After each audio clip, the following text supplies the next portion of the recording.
وہ اتنے بڑے وہابیت کے امام ہیں، مطلب وہابی آئیڈیالوجی کے امام ہیں، لفظ وہابی مطلب صوفیزم کے منکرین کے امام ہیں. اور علامہ ابن تیمیہ نے، جن کو لوگ شیخ الاسلام کہتے ہیں، وہ لوگ وہابی نظریات رکھنے والے لوگ، وہ لوگ ان کو شیخ الاسلام کہتے ہیں. تو ابن تیمیہ لکھتے ہیں، ان کی کتاب مجموع الفتاوی کے فتاوا کا مجموعہ ہے، سوالات ہوتے تھے جو ان میں فتوے دیتے تھے، وہ پورے فتووں کا کلیکشن ہے ان کا. اس کتاب کا نام ہے مجموع الفتاوا، ان کے فتووں کا مجموعہ ہے. کس کے فتووں کا؟ ابن تیمیہ کے. تو ابن تیمیہ سے ہوا سوال حضور غوث پاک رضی اللہ تعالیٰ کے بارے میں، وہ کون ہے؟ تو مجموع الفتاوا کی 10ویں جلد کے صفحہ نمبر 488 پر ہے. ابن تیمیہ فتویٰ لکھتے ہیں کہ والشیخ عبد القادر ونحوه من اعظم مشائخ زمانهم امرا بالالتزام الشرعي والامر والنهي وتقديمه على الذوق والقدر ومن اعظم المشائخ امرا بترك الهوى والارادة النفسانية. عزیزان محترم، لفظ حرف کس کے قلم سے نکلا ہوا ہے؟ ابن تیمیہ. یہ جتنے موجودہ دور میں صوفیہ کے منکرین ہیں نا، ان کی کوئی اوقات نہیں ہے ان کے سامنے، یہ ان کی جوتیاں سیدھے کرنے کے قابل نہیں ہیں. علمیت کے اعتبار سے اتنے بڑے عالم ہیں وہ. ان سب کو اگر آپ بتا دو کہ ایک پڑھنے میں بٹھا کر ان کو اکیلے کو دوسرے پڑھنے میں بٹھا دیں، یہ پورے اونے بونے مسخرے ان کے ایک پڑھنے کے برابر وزن نہیں لے سکتے پورے مل کر. اتنے بڑے عالم ہیں ان کے وہ. اور وہ حضور پیرانی پیر غوث اعظم دستگیر رضی اللہ تعالیٰ کے بارے میں فرماتے ہیں مجموع الفتاوا میں، اپنے ان کے فتاوا کے مجموعے میں ہے والشیخ عبد القادر ونحوه، سرکار غوث پاک رضی اللہ تعالیٰ آپ کے مثل جو صوفیہ گزرے ہیں، من اعظم مشائخ زمانہم، اپنے زمانے کے سب سے بڑھ کر عظمت رکھنے والے مشائخین اور اساتذہ اور علماء میں سے تھے. من اعظم، یہ اعظم کیا ہے عربی میں؟ اس میں تفضیل ہے تو آپ کو معلوم ہے نا، سپرلیٹو ڈگری کا صیغہ ہے یہ. اور ایسے زمانے کی یہاں پر بات ہو رہی ہے جب اسلامی علوم و فنون اپنی ترقی کے عروج پر تھے. سلطنت عباسیہ کو علوم و فنون کی ترقی کے حوالے سے اسلامک ہسٹری کا گولڈن پیریڈ کہا جاتا ہے، عباسی دور کو. اس دور کے بارے میں لکھتے ہیں والشیخ عبد القادر ونحوه من اعظم، یہ اعظم سپرلیٹو ڈگری کا صیغہ ہے، یعنی اس دور کے سب سے بڑھ کر عظمت رکھنے والے جو علماء تھے ان میں سے سرکار غوث پاک رضی اللہ تعالیٰ عنہ شامل. اتنے بڑے امام، صرف ایسے معمولی عالم نہیں، بہت بڑے امام تھے. فرماتے ہیں والشیخ عبد القادر ونحوه من اعظم مشائخ زمانہم، وہ اپنے زمانے کے اعظم مشائخ میں سے تھے، سب سے بڑھ کر فضیلت رکھنے والے مشائخ میں سے تھے. کس اعتبار سے؟ تو فرماتے ہیں امرا بالالتزام الشرعی، کس اعتبار سے؟ تو فرماتے ہیں شریعت کا التزام کرنے کے اعتبار سے، شریعت کی پابندی کرنے کے اعتبار سے. اب آیا اونٹ پہاڑ کے نیچے، یہاں سے معلوم ہوتا ہے کہ سرکار غوث پاک رضی اللہ تعالیٰ عنہ کوئی کام شریعت کے خلاف نہیں کرتے تھے. مجموع الفتاوا کے مفتی کا فتویٰ ہے یہ. جب کوئی کام آپ شریعت کے خلاف نہیں کرتے تھے تو آپ نے اگر سلسلہ قادریہ عالیہ کا اجرا فرمایا وہ بھی شریعت کے مطابق ہے. اگر آپ نے کہا کہ من نادانی باسمی فی قربت کشفت عنہ، اگر کوئی مصیبت میں میرا نام لے کے پکارے اس کی مصیبت آسان ہو جائے گی، تو ابن تیمیہ کے حوالے کے اعتبار سے یہ بھی شریعت کے مطابق ہے. کیونکہ فرماتے ہیں کہ امرم بالالتزام الشرعی، کبھی وہ شریعت کی پابندی کے خلاف کوئی کام کرتے ہی نہیں تھے. جب کوئی کام وہ شریعت کی پابندی کے خلاف نہیں کرتے تھے تو ان کا ہر کام شریعت کے مطابق ہے. اگر وہ یا غوث کہہ کے مصیبتوں میں پکارنے کا حکم دیتے ہیں یہ بھی شریعت کے مطابق ہے. ابن تیمیہ کے فتوے سے ثابت ہو رہا ہے کہ یا غوث کا نعرہ لگانا مصیبتوں میں جائے. عزیزان محترم فرماتے ہیں امرم بالالتزام الشرعی، شریعت کی پابندی کا وہ ہمیشہ حکم دیتے تھے. والامر والنہی، شریعت نے جن چیزوں کو ضروری قرار دیا تو اس کو پابندی سے ضروری کہا کرتے تھے، جن چیزوں کو شریعت نے منع کیا اس کو پابندی سے وہ منع کیا کرتے تھے. تو یہاں سے معلوم ہوتا ہے کہ سرکار غوث پاک کی ہر بات شریعت کے مطابق ہے. یہ ابن تیمیہ کا قلم لکھ رہا ہے. مجموع الفتاوا کوئی ڈھکی چھپی کتاب کا نام نہیں ہے، ابن تیمیہ کے فتاوے کے مجموعے میں ہے. اس کے بعد آپ کو معلوم ہونا چاہیے کہ سرکار غوث پاک کا فرمانا قدمی ہاتھی علی رقبت کل ولی اللہ، میرا یہ قدم اللہ کے ہر ولی کی گردن پہ ہے. جب آپ شریعت کے خلاف کوئی کام نہیں کرتے تو اس کا مطلب یہ نکلتا ہے کہ آپ کا یہ فرمانا بھی شریعت مطہرہ کے عین مطابق ہے. اس کے بعد فرماتے ہیں وَتَقْدِيمِهِ عَلَى الذَّوْقِ وَالْقَدْرِ، ذوق اور قدر کے معاملات میں اللہ رب العزت کی رضا پر راضی ہونا اور محبت الہی کا جو ذوق و شوق ہے اس کو لوگوں کے سامنے آپ پیش کرنے والے تھے. مطلب کیا ہے؟ اس کا مطلب یہ نکلتا ہے کہ آپ صرف میں عشق الہی میں محو رہنے والے نہیں ہیں، صرف میں عشق الہی کی محبیت میں رہنے والے کا نام عبد القادر گیلانی نہیں ہے. جس پر نظر ڈال دیں اس کو اللہ رب العزت کی محبت میں سرشار کر کے اس کو تڑپا دینے والے کا نام عبد القادر گیلانی. خود تڑپنے والے کا نام نہیں، تڑپانے والے کا نام عبد القادر القادر گیلانی ہے. خود ذوق رکھنے والے کا نہیں، ذوق پیدا کر دینے والے کا نام عبد القادر گیلانی ہے. اس کے بعد فرماتے ہیں وَمِنْ أَعْظَمِ الْمَشَائِخِ أَمْرًا بِتَرْكِ الْهَوَىٰ وَالْإِرَادَةِ النَّفْسِيَّةِ. یہ تو اس سے اونچے درجے کی بات ہوگی. اس کے بعد لکھتے ہیں کہ اپنی خواہش کو ترک کرنے کے اعتبار سے اور اپنے نفسانی ارادوں کو چھوڑ دینے کے اعتبار سے زمانے کے بڑے بڑے مشائخین میں، سب سے بڑے مشائخین میں سرکار غوث پاک رضی اللہ تعالیٰ کا شمار ہوتا ہے. یہاں ابن تیمیہ تسلیم کر رہے ہیں کہ سرکار غوث پاک کا کوئی کام آپ کی نفسانی خواہش کی وجہ سے نہیں اور آپ کا کوئی کام اپنی نفس کی مرضی کی وجہ سے نہیں ہے. یہاں سے پتہ چلتا ہے کہ جتنے کام آپ نے کیے سب اللہ رب العزت کی مرضی کے مطابق رہے. عزیزان محترم، حضور غوث پاک رضی اللہ تعالیٰ عنہ کے تعلق سے ابن تیمیہ کا یہ کہنا کہ کوئی معمولی بات نہیں ہے.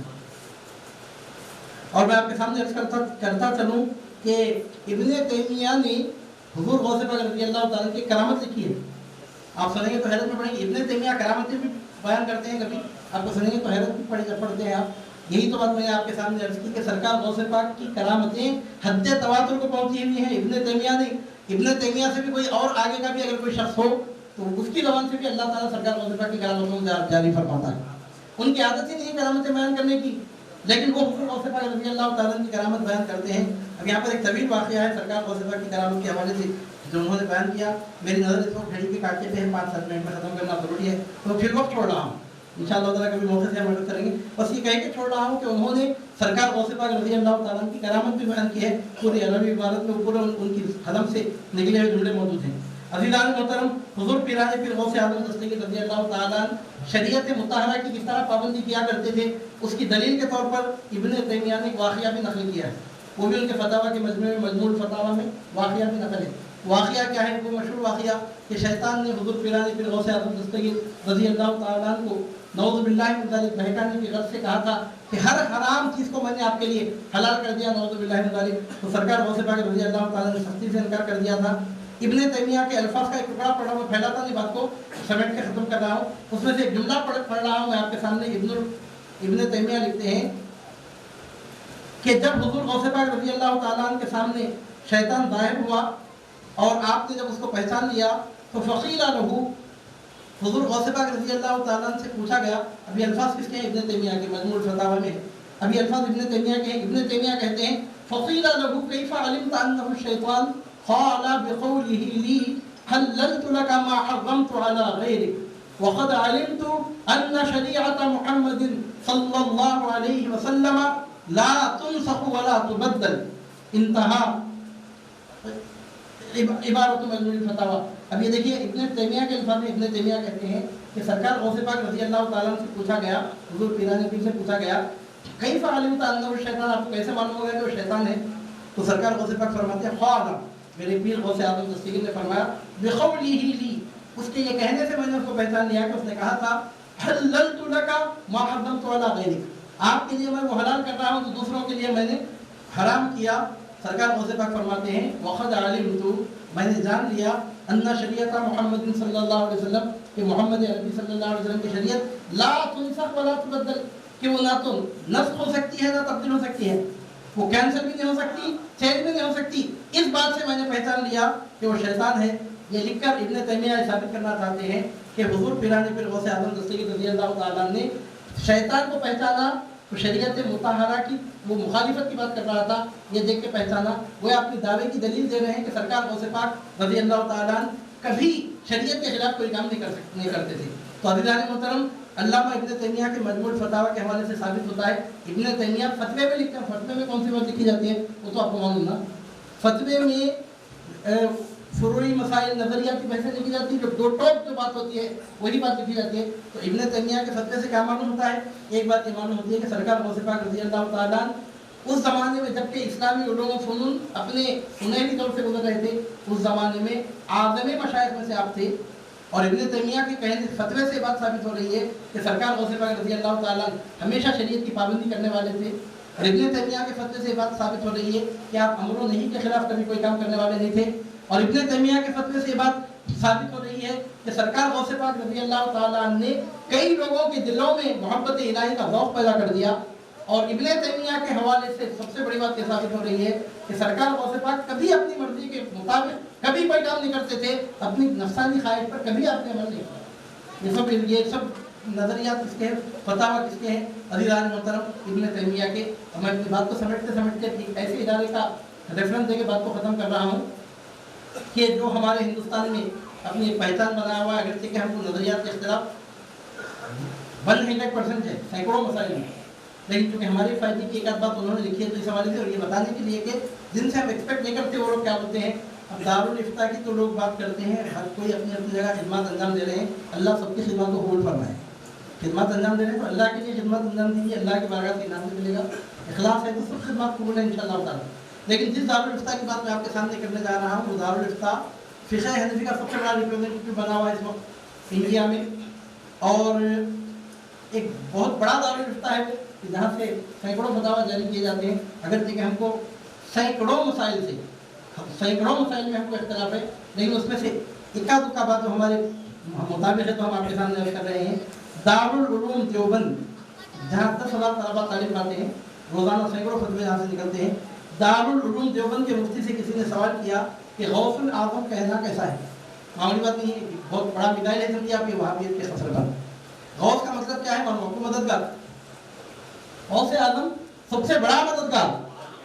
ابھی بولا نا میں آپ کو، اعظم سپرلیٹو ڈگری ہے، اس میں تبدیل ہے. وہ چھوٹی موٹی کاموں میں مدد کرنے والے کو نہیں بولتے، چھوٹے موٹے کاموں میں مدد کرنے والے کو غوث اعظم نہیں بولتے. غوث اعظم اس کو بولتے ہیں جہاں کوئی ہاتھ نہیں پکڑ سکتا وہاں ہاتھ پکڑنے والے کو غوث اعظم کہتے ہیں. جہاں کسی کی نہیں چلتی وہاں اپنی مرضی چلانے والے کو غوث اعظم کہتے ہیں. عزیزان محترم غوثوں میں سب سے بڑے غوث. اور غوث کا مطلب کیا ہے؟ اب اس کی مثال یہ ہے کہ غوث بھی بول رہے ہیں، آپ بھی بول رہے ہیں کہ مدد اسی فتوے میں آگے چل کے لکھ رہے ہیں کہ ان سے مدد نہیں طلب کرنا چاہیے. اس کا مطلب یہ ہوا کہ آپ مؤذن مان رہے ہیں اور پھر یہ ثابت کرنا چاہتے ہیں کہ وہ اذان نہیں دے سکتا. لیکچرر ہے، لیکچر نہیں دے سکتا. ڈاکٹر ہے، علاج نہیں کر سکتا. انجینئر ہے، کنسٹرکشن نہیں کر سکتا. اب یہ ایک جملہ بولنا پڑتا ہے، خدا جب دین لیتا ہے تو عقلیں چھین لیتا ہے. خدا جب دین لیتا ہے تو عقلیں چھین لیتا ہے. عزیزان مطلب سنیے دارالعلوم دیوبند کا فتویٰ. دارالعلوم دیوبند کے ویب سائٹ پہ فتویٰ اپلوڈڈ ہے. فتوے کا نمبر ہے 57913. وہ ریفر کرنا چاہے تو ریفر کیجیے. دارالعلوم دیوبند کی ویب سائٹ پہ جائیے، فتویٰ نمبر 57913. دارالعلوم دیوبند کے مفتی سے سوال ہوا غوث الاعظم کہنا کیسا ہے؟ غوث کا مطلب مدد کرنے والا، وہی تمہاری عقیدے کے خلاف ہے. غوث اعظم یہ تو آپ پوچھیے مت. تو پوچھنے والے نے پوچھا کہ غوث الاعظم کہنا کیسا ہے؟ تو اب جواب لکھتے ہیں بسم اللہ الرحمن الرحیم. فتویٰ ID 219-219/SG=5/1436-U. پورا فتوے کا نمبر ہے، پورا باقاعدہ جو ان کے رجسٹر میں جس نمبر کے ساتھ فتویٰ رجسٹر کیا گیا ہے، پورے نمبر کے ساتھ، پورے ریفرنس نمبر کے ساتھ، اور ایک پورا مکمل ریفرنس نمبر ڈال کے اب فتویٰ لکھتے ہیں. دارالعلوم دیوبند کے مفتی فتویٰ لکھتے ہیں کہ غوث اعظم سے اگر حضرت عبد القادر جیلانی رحمۃ اللہ علیہ کی ذات مراد ہے تو ان کو غوث اعظم کہنا صحیح ہے. پھر اختلاف کہے گا ہے میرے بھائی، کیا غوث اعظم جو بول رہے ہیں اب تمہارے فتوے کے مطابق پھر درست ہی ہے نا وہ بات؟ آپ کو سمجھ میں آ رہی ہے بات؟ کیسا دیوبند کا مفتی یہ بات کیسا بول رہا ہے؟ تو جو بات عقل میں نہیں آتی اسی کو کرامت کہتے ہیں. یہ میرے پیر غوث اعظم دستگیری کی کرامت ہے. لکھتے ہیں کہ غوث اعظم سے اگر حضرت عبد القادر جیلانی رحمۃ اللہ علیہ کی ذات مراد ہے تو ان کو غوث اعظم کہنا صحیح ہے. کیا لکھ رہے ہیں آپ دیکھیں، غوث اعظم بول سکتے کا بول دینا تھا، بول سکتے بول کر، لیکن جواب میں کیا لکھ رہے ہیں؟ غوث اعظم سے اگر حضرت عبد القادر جیلانی رحمۃ اللہ علیہ کی ذات مراد ہے تو ان کو غوث اعظم کہنا صحیح ہے. تو مطلب کیا غوث اعظم کہا جا سکتا ہے؟ کیا لکھ رہا مفتی؟ جب مفتی صاحب کیا لکھ رہے ہیں؟ غوث اعظم سوائے عبد القادر جیلانی کے دنیا ولایت میں کسی ولی کو غوث اعظم نہیں کہا جا سکتا. یہ دارالعلوم دیوبند کا فتویٰ ہے. آپ کو غوث الاعظم کہا جا سکتا ہے، یہ نہیں آپ کے سوا کسی دوسرے کو غوث اعظم نہیں کہا جا سکتا. یہ فتویٰ دارالعلوم دیوبند کے مفتی کا ہے. میں بھی بولا آپ کے سامنے کہ 57913 فتویٰ نمبر پر لکھتے ہیں کہ غوث اعظم سے اگر حضرت عبد القادر جیلانی کی ذات مراد ہے تو ان کو غوث اعظم کہنا صحیح ہے. کیا مطلب نکل رہا ہے اس فتوے کا؟ ہر قوم کو غوث اعظم نہیں کہنا چاہیے، بڑے سے بڑے ولی کو بھی غوث اعظم نہیں کہا جا سکتا. یہ لقب تنہا شہنشاہ بغداد سلطان الاولیاء عبد القادر جیلانی کا ہے. یہ کسی قادری کے جوش عقیدت کے جذبات میں بہہ کر دیا جانے والا اسٹیٹمنٹ نہیں ہے. وہابیوں کے سب سے بڑے ادارے میں دارالعلوم دیوبند کے مفتی کا دیا ہوا فتویٰ. لکھتے ہیں کہ غوث اعظم سے اگر حضرت عبد القادر جیلانی رحمۃ اللہ علیہ کی ذات مراد ہے تو ان کو غوث اعظم کہنا صحیح ہے. عزیزان محترم دارالعلوم دیوبند کا ایک اور فتویٰ بھی میرے سامنے ہے. وہ دارالعلوم کے ویب سائٹ پہ آپ ریفر کر سکتے ہیں. فتوے کا نمبر ہے 36045. ان سے سوال کیا گیا دارالعلوم دیوبند کے مفتی سے، غوث کسے کہتے ہیں؟ غوث کسے کہتے ہیں؟ کیا شیخ عبد القادر جیلانی غوث تھے؟ غوث کی کیا صفت ہوتی ہے؟ تو دیوبند کے مفتی صاحب لکھ رہے ہیں. سب سے پہلے دیکھیے وانٹیڈلی پورا ریفرنس نمبر پڑھ رہا ہوں وانٹیڈلی آپ کے سامنے. بسم اللہ الرحمن الرحیم. فتویٰ با 3/1433 بار 170 یہ ان کے رجسٹر میں یہ رجسٹریشن نمبر ہے فتوے کا پورا ریفرنس نمبر. اس کے بعد لکھتے ہیں کہ غوث کی صفت یہ ہے. وہ اصل میں کیا ہے کہ انٹرنیٹ پہ کوئی بھی کچھ بھی لکھ دے سکتا، کسی کی بھی طرف منسوخ کر دے سکتا. تو یہ بالکل آتھینٹک ہے. پورا رجسٹریشن نمبر اگر ریفر بھی کرنا چاہے تو وہاں جا کے آف لائن بھی ریفر کر لے سکتے ہیں. مطلب پورا اس کا نمبر بھی ہے پورا باقاعدہ. اب لکھتے ہیں مفتی صاحب دیوبند کے، ان سے سوال پڑا ہے غوث کسے کہتے ہیں؟ تو جواب میں لکھتے ہیں غوث کی صفت یہ ہے کہ وہ عالم ربانی ہو، متبع سنت ہو، شرک و بدعت سے اجتناب کرتا ہو، علم باطنی میں کمال ہو.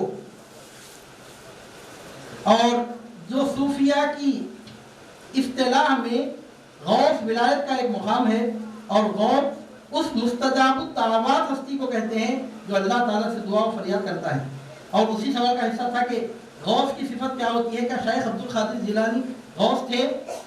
اور آپ کو معلوم فتویٰ کن مسائل میں دیا جاتا ہے؟ فتویٰ شریعت کے مسائل میں دیا جا سکتا ہے. دیا جاتا ہے کہ وہ چاہتے تو لکھ دے سکتے تھے کہ یہ ہماری ٹاپک ہی نہیں ہے، یہ غوث قطب ابدال یہ ہماری ٹاپک نہیں ہے. ہم فقہ حنفی کے مطابق فتوے دینے والے یہ بھی بول سکتے تھے نا ابھی عالی محترم یہی تو شان رفعانہ کا ذکر کی صفت کی جلوہ گری ہے. پوچھا جا رہا ہے کہ حضرت شیخ عبد القادر جیلانی رحمۃ اللہ علیہ غوث تھے؟ تو دارالعلوم دیوبند کے مفتی لکھتے ہیں کہ شیخ عبد القادر جیلانی بھی اسی منصب پر فائز تھے. ہم کو نہیں معلوم، اللہ کو معلوم کون غوث ہے کون ولی. ہم کو بندوں کو کیا معلوم؟ کیا ہم پر وحی آ رہی ہے؟ کیا ہم پر الہام ہو رہا ہے؟ کیا کشف کا دعویٰ ہے ہم کو؟ کیا ہم یہ کام کرنے کے لیے یہاں بیٹھے؟ یہ نہیں بول رہے. جواب میں لکھتے ہیں کہ غوث کے شیخ عبد القادر جیلانی اسی منصب پر فائز تھے. اس کے بعد انہوں نے وہابیت کا کامنٹ لگایا ہے کہ وہ مدد نہیں مانگنا چاہیے. ان کی شاعری کی ہے انہوں نے. اس کے بعد یہ ریلیٹڈ ہے بات، ان کی بات انہیں کی بات کو ڈھٹلا رہی ہے. وہی باتیں کہ لیکچرر مان رہے ہیں اور چاہتے ہیں کہ وہ لیکچر نہ دے. مخرر مانتے ہیں چاہتے ہیں کہ خطاب نہ کرے. اس کو نعت خواہ مان رہے ہیں چاہتے ہیں کہ وہ نعت نہ پڑھے. غوث مان رہے ہیں پھر کہتے ہیں کہ مدد نہ کرے. غوث کا مطلب یہ ہے مددگار. ابھی راج محترم ابھی اور آخری فتویٰ سن لیجیے آپ دارالعلوم دیوبند کا. اس کے بعد میں اپنی بات کو تکمیل تک پہنچا ہوں اور وانٹیڈلی یہ مخالفین کے نظریات پیش کر رہا ہوں. ابھی آخری بات ہے، آخری نقطہ ہے، میں اس تقریر کو یہاں پہنچ کے ختم کر رہا ہوں. یہ آخری نقطہ تو انتہائی ہیلٹ ہے. یہ تو ایسی بات ہے کہ میں وہابیوں کو نہیں بولتا، ہمارے سنیوں میں نہیں معلوم کہ کتنے لوگوں کو یہ بات ہضم نہیں ہو سکتی. اور ایسے لوگ اگر نہیں لکھتے تو شاید میں بولتا بھی نہیں تھا آپ کے سامنے بات. ابھی راج محترم یہ انتہائی ہیلٹ بات ہے یہ. اب وہ بھی دارالعلوم دیوبند کا فتویٰ ہے. وہ آخری فتویٰ سنا کے میں ختم پھر بول کے ریکارڈ کرا رہا ہوں اپنی بات. ابن تیمیہ کے اقوال، دارالعلوم دیوبند کے فتاویٰ، ابن باز کا فتویٰ میں اپنی تصدیق تائید کے لیے پیش نہیں کر رہا ہوں. دنیا اور آخرت میں نہ مجھے ابن تیمیہ سے کوئی واسطہ ہے، نہ ابن باز سے کوئی رشتہ ہے، نہ دارالعلوم دیوبند سے کوئی علاقہ ہے. وہ وہاں بھی فکر کے ترجمان ہم صوفی نام کے ماننے والے. دنیا اور آخرت میں ہمارا ان سے کوئی واسطہ نہیں ہے. صرف یہ بتانے کے لیے ہم آپ کے سامنے عرض کر رہے ہیں کہ مخالفین نے بھی اس حقیقت کو تسلیم کیا ہے. اپنی آخری فتویٰ وہ بھی دارالعلوم دیوبند کا. ابھی راج محترم دارالعلوم کے ویب سائٹ پہ جائیے آپ. اگر آپ ریفر کریں گے تو مجھے خوشی ہوگی. میں یہ نہیں بولتا کہ میں بول رہا ہوں آپ آنکھ بند کر کے مجھ پہ بھروسہ کیجیے، میں ایسا نہیں بولتا ہوں. اگر کوئی سن کر اگر ریفر کرے گا تو میرے کو اور زیادہ خوشی ہوگی. آپ چیک کیجیے میری بات کو، مجھے زیادہ خوشی ہوگی. ابھی راج محترم دارالعلوم کے ویب سائٹ پہ فتویٰ بھی اپلوڈڈ ہے. اس فتوے کا نمبر ہے 158048. سوال کیا گیا حضرت غوث اعظم کے دھوبی کا واقعہ. کیا غوث اعظم کے دھوبی کا واقعہ تھانوی صاحب کی کسی کتاب میں ہے جس میں وہ خبر میں ہر سوال کے جواب میں کہتا ہے کہ غوث اعظم کا دھوبی ہے اور اس کی مغفرت ہو جاتی ہے؟ ہم کہتے ہیں کہ میرا ایمان، میرا کلمہ غوث پاک، میرا قبلہ، میرا کعبہ غوث پاک. تو ہم پر کوسچن مارک لگتے ہیں، سرکل بنائے جاتے ہیں ہمارے طرف سے. عزیزان محترم یہاں دارالعلوم دیوبند کے مفتی سے سوال کیا جا رہا ہے کیا غوث اعظم کے دھوبی کا واقعہ تھانوی صاحب کی کسی کتاب میں ہے جس میں وہ خبر میں پوچھے جانے والے ہر سوال کے جواب میں کہتا ہے کہ میں غوث اعظم کا دھوبی ہوں اور اس کی مغفرت ہو جاتی ہے؟ اللہ مبارک سوال ہے یہ. مطلب کیا نکلا آپ سمجھے؟ مطلب غوث پاک کا ایک دھوبی تھا، وہ انتقال فرما گئے. خبر میں فرشتوں نے آ کے پوچھا من ربو کا، من نبیوں کا، ما دینوں کا. تو خبر میں سوالات ہوتے ہیں تمہارا رب کون ہے، تمہارے نبی کون، تمہارا دین کیا ہے، جو سوالات ہوتے ہیں. تو جواب میں وہ حضرت دھوبی غوث پاک کے جو دھوبی تھے، غسل سرکار کے کپڑوں کو دھونے کی جو خدمت انجام دیتے تھے ہمارے سردار غوث پاک کے خادم، مطلب ہمارے امام ہے وہ. تو ان سے پوچھا گیا تو انہوں نے ہر سوال کے جواب میں کیا کہا تمہارا رب کون ہے؟ تو انہوں نے کہا میں غوث اعظم کا دھوبی ہوں. تمہارا دین کیا ہے؟ تو انہوں نے کہا میں غوث اعظم کا دھوبی ہوں. پوچھا گیا کہ تمہارے نبی کون ہے؟ تو انہوں نے کہا میں غوث اعظم کا دھوبی ہوں. تو مطلب کیا غلط تھا؟ جس نبی کے بارے میں تم پوچھ رہے ہو نا، ان کے جانشین کے کپڑے دھونے والا ہوں میں، یہ جواب تھا.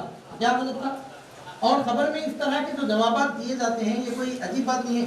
کم ظرفوں کو، بے علموں کو، جن کو معلومات نہیں ہے، خالی کھڑوں کو شاید حضرت الدین خبر میں سے ڈفرینٹ جوابات بھی دیے جاتے ہیں. کیا ایسے دیے جاتے ہیں ایسے جوابات؟ صوفیہ کے مکاشفات میں سے بہت ساری مثالیں ہیں. مثال کے طور پر بابا فرید الدین گنج شکر کی خبر میں آگے فرشتے منکر نکیر آ کر پوچھے من ربو کا، پہلا سوال تمہارا رب کون ہے؟ تو بابا فرید الدین گنج شکر نے فرمایا زندگی بھر پوری دنیا کو میں سمجھاتا رہا کہ میرا رب کون ہے، اب تم آ کر مجھ سے پوچھ رہے ہو میرا رب کون ہے. جا کر رب سے پوچھو گے فرید کون ہے. یہ جواب تھا بابا فرید الدین گنج شکر کا. تو عزیزان محترم، اب یہاں پر دھوبی سے سوال کیا گیا من ربو کا، ماں دینوں کا، من نبیوں کا، تمہارا رب کون ہے، تمہارا دین کیا ہے، تمہارے نبی کون ہے. میں کیا بولا آپ کو، یہ اتنی یعنی کہ مطلب اتنا ہائی ڈوز ہے. یہ بولتے ہیں کہ وہ فلاں جانور کو زعفران کی کیا قدر، اور اس سے خطرناک محاورہ بولتے ہیں کہ کتے کو کھیر نہیں پھنستی. عوامی محفل میں اپنی ذمہ داری پہ تو بولتا بھی نہیں تھا، میں کھلا پڑ رہا ہوں. وہ اب ایسا ریفرنس ملا اور ریفرنس کے طور پہ میں نقل کر رہا ہوں، ورنہ میرے معلوم بھی رہی تو ایسی بات ایسی محفلوں میں خود نہیں بولتا. مجھے خود معلوم ہے کہ کون سی بات کب کہاں بولنے کی ہوتی ہے. لیکن ابھی محترم چونکہ ریفرنس کے ساتھ یہ بات آئی ہے، فتویٰ نمبر کے ساتھ، رجسٹریشن نمبر کے ساتھ آئی ہے، تو اس بات کے سامنے آپ کے سامنے یہ بات عرض کر رہا ہوں. ہم بولتے ہیں کہ میرا ایمان، میرا کلمہ غوث پاک، میرا قبلہ، میرا کعبہ غوث پاک.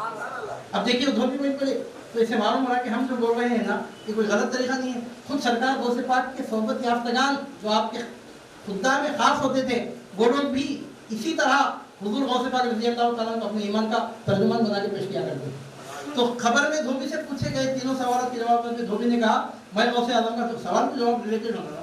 آپ اگر مجھ سے پوچھے کہ آپ کتنے بجے چتور کو پہنچے، میں بولوں گا سرکار غوث پاک کا غلام ہوں. آپ حیدرآباد سے کتنے بجے نکلے، میں بولوں گا میں سرکار غوث پاک کا غلام. آپ بولیں گے بے شک غلام ہے، ہم وہ نہیں پوچھے نا آپ سے، جو سوال ہے اس کا جواب دیجیے آپ. لیکن خبر میں سوال کیا ہوا، تمہارا رب کون ہے، تمہارے نبی کون ہے، تمہارا دین کیا ہے. دھوبی فرماتے گئے، سرکار کے دھوبی فرماتے گئے کہ میں غوث اعظم کا دھوبی ہوں، میں غوث اعظم کا دھوبی ہوں، میں غوث اعظم کا. کیا ان کو نسبت پہ ناز تھا؟ بندے سے عبدیت کا سوال کیا جا رہا ہے. غوث اعظم دستگیر کی غلامی کا تذکرہ کر کے ثابت کر رہے ہیں کہ غوث اعظم کی غلامی خدا کی بندگی سے جدا کب ہے. غوث اعظم کی نیاز مندی دین اسلام سے وابستہ ہونے کی علامت نہیں ہے، تو پھر کون سے دین سے وابستہ ہونے کی علامت ہے؟ عزیزان محترم، اب دیکھیے سوال جواب پڑھتا ہوں.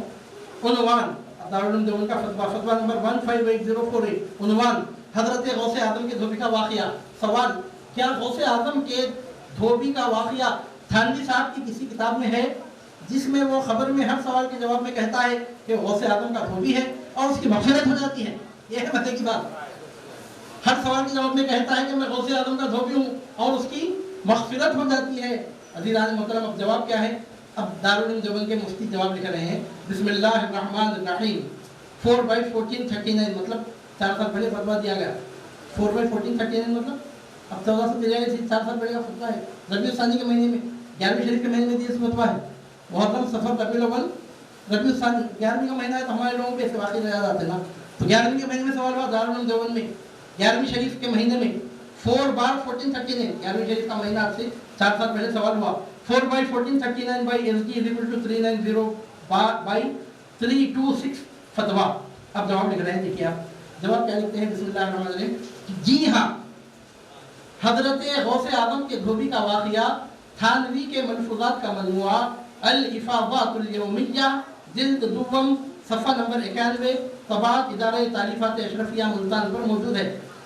جی ہاں، غوث اعظم کے دھوبی کا واقعہ اشرف تھانوی مطلب اشرف علی تھانوی کے ملفوظات الافاضات الیومیہ پر موجود ہے. مگر حضرت تھانوی نے، حضرت ان کے الفاظ پڑھو گے، حضرت بولو یہ نہیں، ان کے الفاظ میں پڑھ کے سنا رہا ہوں. مگر حضرت تھانوی نے جس توجیہ اور وضاحت کے ساتھ یہ واقعہ بیان فرمایا ہے اسی طرح سمجھنا چاہیے، اپنی طرف سے اس میں کبھی زیادتی نہیں کرنا چاہیے. حضرت تھانوی فرماتے ہیں میں نے حضرت مولانا فضل الرحمان صاحب گنج مراد آبادی رحمۃ اللہ علیہ سے خود عجیب حکایت سنی ہے جس میں توجیہ کی ہے، جس میں توجیہ کی ضرورت ہے. اب تھانوی صاحب کیا کہتے ہیں، میں کیا بولا آپ کو، ایسا ریفرنس نہیں ملتا تو یہ محفل میں تو میں نے بولتا تھا مولانا. اب وہ خود کیا بول رہے ہیں آپ سنیے. تھانوی صاحب کہتے ہیں کہ کوئی اور اگر بیان کرتا تو شاید یقین ہونا بھی مجھے مشکل ہوتا اور بہت ممکن تھا کہ میں سن کر رد کر دیتا، لیکن چونکہ حضرت مولانا فضل الرحمان گنج مراد آبادی یہ بول رہے ہیں تو میں رد نہیں کر سکتا، یہ مطلب ان کا کیا بول رہے ہیں اشرف علی تھانوی صاحب، میں نے اپنے کانوں سے حضرت مولانا فضل الرحمان گنج مراد آبادی رحمۃ اللہ علیہ وقدس اللہ صلی اللہ علیہ کو یہ واقعہ بیان کرتے ہوئے سنا ہے۔ اب حضرت مولانا فضل الرحمان گنج مراد آبادی ہمارے بھی بزرگ ہیں، کیونکہ یہ اختلافات شروع ہوئے اشرف علی تھانوی سے، ان سے پہلے جو ان کے اساتذہ ان کے مرشدین ہیں وہ ہمارے بھی بزرگ ہیں، بلکہ حقیقت میں ہمارے ہی بزرگ ہیں، وہ ان کی تعلیمات پر ہم قائم ہیں۔ تو حضرت مولانا فضل الرحمان گنج مراد آبادی رحمۃ اللہ علیہ سے اشرف علی تھانوی نے خود سنا کہ حضرت مولانا فضل الرحمان گنج مراد آبادی نے اپنی زبان سے واقعہ بیان کیا، جس کو اشرف علی تھانوی نے ایک نہ کر دو کاموں کے ساتھ خود ان کی زبان سے سنا، اور سن کے وہ کہتے ہیں کہ میں نے خود یہ واقعہ فضل الرحمان گنج مراد آبادی رحمۃ اللہ علیہ سے سنا ہے، اس وقت سے تعبیر کرنے کی ضرورت پڑ رہی ہے۔ اس کے بعد تھانوی صاحب کہتے ہیں کہ کوئی اور اگر یہ واقعہ بیان کرتا ان کے علاوہ تو یقین کرنا بھی میرے لیے مشکل ہوتا، بلکہ میں تو رد کر دیتا، اگر ان سے نہیں سنتا نا کسی دوسروں سے سنتا تو میں مانتا بھی نہیں تھا اس واقعے کو۔ تو اب دیکھیے کیا لکھتے ہیں کہ حضرت تھانوی نے جس توجیہ اور وضاحت کے ساتھ یہ واقعہ بیان فرمایا اسی طرح سمجھنا چاہیے، اپنی طرف سے کمی زیادہ نہیں کرنا چاہیے۔ حضرت تھانوی فرماتے ہیں میں نے حضرت مولانا فضل الرحمان صاحب گنج مراد آبادی رحمۃ اللہ علیہ سے خود عجیب حکایت سنی ہے، وہ خود کہتے ہیں بھائی معمولی نارمل حکایت نہیں ہو، بہت عجیب حکایت ہے جس میں توجیہ کی ضرورت ہے، کوئی اور بیان کرتا تو شاید یقین ہونا بھی مشکل ہوتا اور بہت ممکن تھا کہ میں سن کر رد کر دیتا۔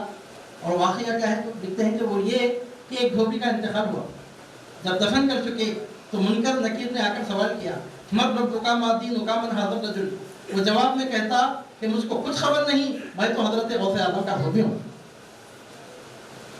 اس کے بعد کہتے ہیں کہ فی الحقیقت یہ جواب اپنے ایمان کا اجمالی بیان تھا۔ کیا مطلب تھا اس کا اجمالی بیان تھا؟ کا مطلب یہ کہ میں غوث اعظم کا دھوبی، غوث اعظم کا مرید ہوں، کا مطلب یہ کہ جو میرے پیر کا خدا وہ میرا خدا، جو میرے پیر کے نبی وہ میرے نبی، جو میرے پیر کا دین وہ میرا دین، مرشد من، دین من، ایمان من، میں غوث اعظم کا دھوبی ہوں۔ یہاں پر دھوبی کا لفظ آ رہا ہے، اپنے سمجھیے کہ غوث اعظم کا گویا مرید ہوں، جو میرے پیر کا خدا وہ میرا خدا، جو میرے پیر کا دین وہ میرا دین، جو میرے پیر کا نبی وہ میرا نبی۔ تو اشرف علی تھانوی کہتے ہیں کہ فی الحقیقت یہ جواب اپنے ایمان کا اجمالی بیان تھا۔ اب آپ کو دکھنے میں کیا معلوم ہوا، جن کو نہیں معلوم ہے، سوال ایک طرف جا رہا تو جواب ایک طرف جا رہا، ایسا سمجھ لینا آپ۔ اشرف علی تھانوی اب وضاحت دے رہے ہیں کہ یہ مت سمجھو کہ سوال کچھ اور ہے جواب کچھ اور ہے، اپنے ایمان کا اجمالی بیان تھا، ڈائریکٹ ریلیٹڈ نہیں ہے وہ سوال لیکن انڈائریکٹ ریلیٹڈ ہے۔ تو لکھتے ہیں کہ وہ اپنے ایمان کا اجمالی بیان تھا کہ میں ان کا ہم عقیدہ ہوں، جو ان کا خدا وہ میرا خدا، جو ان کا دین وہ میرا دین۔ اور اس کے بعد اشرف علی تھانوی کہتے ہیں کہ اسی بات پر دھوبی کی نجات ہوگی، باقی اس سے یہ لازم نہیں آتا کہ اس کا ایمان بھی اجمالی تھا، محض تعبیر اجمالی تھی۔ اس سے یہ ثابت نہیں آتا کہ وہ اللہ تعالیٰ کو نہیں پہچانتے تھے، غوث پاک کی دھوبی اللہ تعالیٰ کو نہیں پہچانتے، ولی کامل عارفین زمانہ ان کی جوتیاں سیدھی کریں تو ولایت کے اعلیٰ ترین مراتب تک پہنچ جائیں، ان کو سب معلوم تھا، لیکن اس وقت جواب دیتے وقت انہوں نے انداز تفصیل کا اختیار نہیں کیا تھا بلکہ اختصار کا انداز کیا تھا۔ عزیزان محترم، اب میں اپنی بات کو تکمیل سے کرا رہا ہوں، آپ غور کیجیے کہ علی میاں ندوی کا یہ کہنا کہ سلاسل بیعت کو باقی رکھنے والے کا نام عبد القادر گیلانی ہے، ابن باز کا یہ کہنا کہ شیخ عبد القادر گیلانی رجل صالح ہیں، عالم فقیہ ہیں، حنبلی معروف ہیں۔ علامہ ابن تیمیہ کا یہ کہنا، میں پھر کال پٹ سے آپ نے سنا پورا مجموع فتاویٰ کے حوالے سے، دارالعلوم دیوبند کا یہ فتویٰ کہ غوث اللہ کے اس بندے کو کہتے ہیں کہ جو مستجاب الدعوات ہوتا ہے، جو دعا کرتا ہے اس کی دعا قبول ہوتی ہے۔ عزیزان محترم، دارالعلوم دیوبند کا یہ فتویٰ کہ شیخ عبد القادر جیلانی کو ہی غوث اعظم کہا جا سکتا ہے، کسی اور ولی کو غوث اعظم نہیں کہا جا سکتا، مطلب یہ فتویٰ۔ اور پھر دارالعلوم دیوبند کا یہ فتویٰ کہ جو تھانوی کے حوالے سے حضرت مولانا فضل الرحمان گنج مراد آبادی قدس اللہ تعالیٰ سے عزیز ونور اللہ مرقدہ کے بیان کردہ واقعے کی توضیح تعبیر میں دارالعلوم دیوبند کا یہ فتویٰ دینا کہ واقعہ صحیح ہے اور اس کو ایکسپلین کرنا کہ اس کا یہ مطلب ہے اور یہ مطلب ہے اور یہ مطلب ہے، اس سے ثابت ہوتا ہے عزیزان محترم کو کوئی اور ہوتے ہوں گے، وہ کوئی اور پیر ہوتے ہوں گے کہ جن کے مریدوں کو ان کی شان بیان کرنے کے لیے محنت کرنی پڑتی ہے۔ ہم قادریوں کو اپنے پیر کی شان بیان کرنے کی ضرورت ہی نہیں ہے، ہمارا پیر ایسی شان والا ہے کہ ابن باز، ابن تیمیہ اور دارالعلوم دیوبند کے مفتی ان کی عظمت اور شان رقم کرنے پہ مجبور ہیں۔ کسی کہنے والے نے کیا خوب کہا، یاد آئی سب کو اپنے پیروں کی، سب کو یاد آئی اپنے پیروں کی، مجھ کو پیران پیر یاد آئے۔ سب کو یاد آئی اپنے پیروں کی، مجھ کو پیران پیر یاد آئے، خیر امت میں ہوا پیدا، خدا کا شکر ہے، پیر بھی مجھ کو ملا تو پیر لاسانی ملا۔ میں غلام ہوں میرے پیر کا، مجھے دو جہاں سے غرض نہیں، میرے سامنے میرا یار ہے، کونوں مکان سے غرض نہیں۔ وآخر دعوانا